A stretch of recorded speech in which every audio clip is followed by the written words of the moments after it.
Assalamualaikum warahmatullahi wabarakatuh. Perkenalkan, nama saya Asyifa Aulia Salsabila, ujung NIM 103. Di sini saya akan menjawab pertanyaan hukum bisnis, di mana pertanyaan pertama yaitu jelaskan pentingnya sumber hukum bisnis bagi pelaku bisnis. Pentingnya hukum bisnis bagi pelaku bisnis memberikan banyak manfaat, yaitu yang pertama, perlindungan hukum, yang kedua, mencegah sengketa, yang ketiga, memastikan keputusan, keempat, meningkatkan kestabilitas, dan kelima, mengatur hubungan dengan pihak lain. Yang kedua, jelaskan terkait perseroan. Perseroan terbatas merupakan bentuk perusahaan berbadan hukum yang diatur secara khusus dalam Undang-Undang Nomor 40 Tahun 2007 tentang perseroan terbatas. Perseroan terbatas adalah badan hukum yang merupakan persekutuan modal, didirikan berdasarkan perjanjian, melakukan kegiatan usaha dengan modal dasar yang seluruhnya terbagi dalam saham dan memenuhi persyaratan yang ditetapkan dalam undang-undang ini serta peraturan pelaksanaannya. Yang kedua, pendirian perseroan terbatas.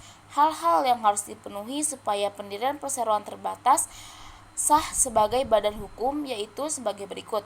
Yang pertama, harus didirikan oleh 2 orang atau lebih. Yang kedua, didirikan dengan perjanjian berupa akta notaris yang dibuat dalam bahasa Indonesia. Yang ketiga, setiap pendiri wajib mengambil bagian saham. Yang keempat, memperoleh pengesahan dari Menkumham. Dan yang terakhir yaitu status badan hukum perseroan terbatas. Perseroan terbatas badan hukum bermakna bahwa perseroan merupakan suatu objek hukum di mana perseroan sebagai sebuah badan yang dapat dibebani hak dan kewajiban seperti halnya manusia. Yang keempat, macam-macam modal dalam perseroan terbatas. Yang pertama adalah modal pasar atau statutory capital nominal. Dalam UU PT, modal dasar perseroan ditentukan dengan jumlah minimum sebesar 50 juta rupiah.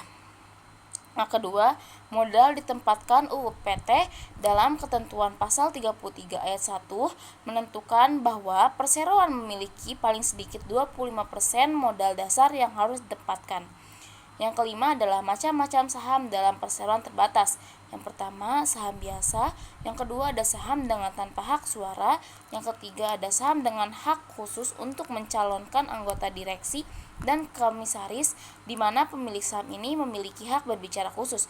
Yang keempat, saham yang dapat ditarik kembali.